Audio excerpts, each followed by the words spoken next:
It's the MUSpartans.com Spartan Show for the week of March 13th to the 19th. We'll hear from Director of Cross Country and Track and Field Brian Cashdollar, throws coach Kaylea Jachno, and senior women's thrower Shay Aator about last weekend's indoor track and field nationals performance for Shay, and a quick look in at the 2017 outdoor season. Junior Jacob Hoskins stops by to talk about the spring opener the Spartans played in at French Lake Resort last weekend, and Connor MacDonald is with us to talk about intramural opportunities this spring. Stay tuned. All right, so welcome everybody, and thanks for being with us here on the show today. We'll start with Shay. Shay, congratulations first of all on making your second straight national meet appearance. What are you going to be taking away from that opportunity as you move forward into the outdoor season?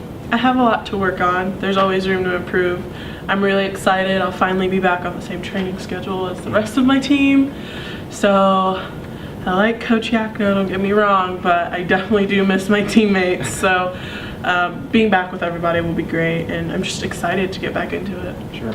So Coach Jachno, from a throws coach's standpoint, what does it mean to have an athlete reach nationals in back-to-back seasons for this program? It's really exciting because, for her senior year, she gets to do it again, and it gives her even more motivation and excitement going into outdoors to know that she has another opportunity to go forward in it. So I'm really excited for her, and I'm really excited for her season. So Coach Cashdollar, now let's take a look back at the indoor season as a whole. What impressed you most about the men's and women's teams, and maybe what were you most excited about overall? I've talked about this with the coaching staff. The most exciting thing for us was that no matter what discipline we were talking about, whether it be throws or jumps or sprints, hurdles, distance, everybody was improving. If you look back at our stats along the way, there's not one area that we didn't show not only improvement but tremendous improvement. So that's why we're here. The coaching staff is here to be a tool for these athletes to use in order to achieve hopefully their best selves. And that's the biggest takeaway I have from the indoor season. There's plenty of accolades and all that good stuff, but watching the athletes develop and grow is what we're here for. Right, and so now as we take a look at the transition between indoor and outdoor season, what are you and your staff most looking forward to, or what are you looking for out of this team, and maybe some of the different units that you're going to have? With track and field, it's difficult to predict from time to time of what's going to happen. All I know is that we've got two tremendous teams, amazing work ethic going on right now, and support across disciplines. So the potential for these teams to be great is right there. We just have to continue that same formula of putting in hard work every day in order to achieve that success. Sure. Great. Well, thank you for joining us. Now it's time to introduce our Spartan Show MVP of the week. This week's award comes from the softball field. Despite a tough start to the 2017 season, junior infielder Lauren Ladwig provided a key highlight for the team during a doubleheader against Center College of Kentucky this past weekend. Ladwig belted her 20th career home run, tying former standout Amy Hamama for first on the career records. Congratulations, Lauren. This week we hit the baseball and softball fields for the week's highlight segment. The softball team faced off against Taylor University last Thursday, with the Trojans taking 10-0 and 6-3 wins. In the nightcap, freshman Mackenzie Nyland tallied a 2-run double to lead the way during a 3-run 6th-inning rally. On the baseball diamond, it was a chilly weekend at Bishop Chatard High School, but the Spartans and DePaul University got their 3-game series in. Freshman infielder Nick Rush and junior outfielder Eric Nepper both drilled 2-run singles and a 5-run 11th during the opener of Sunday's doubleheader that led the Black and Gold to a 5-3 victory.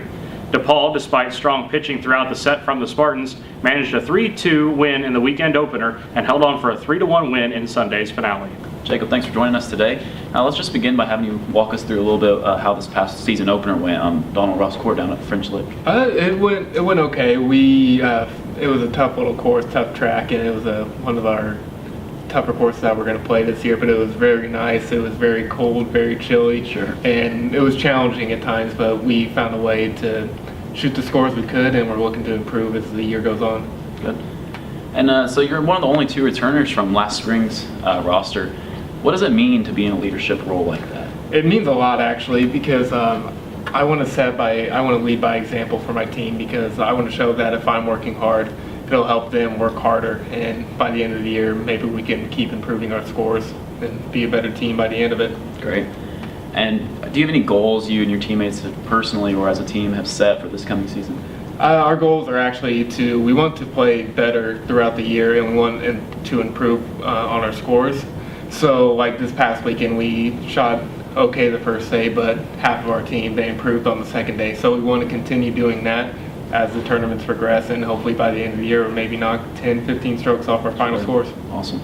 Well, thanks for your time again. And the Spartans are back on the course Saturday and Sunday, March 25th and 26th at the Mount St. Joseph Invitational. Connor MacDonald, our student intern for the Manchester University Intramurals program, is now our guest.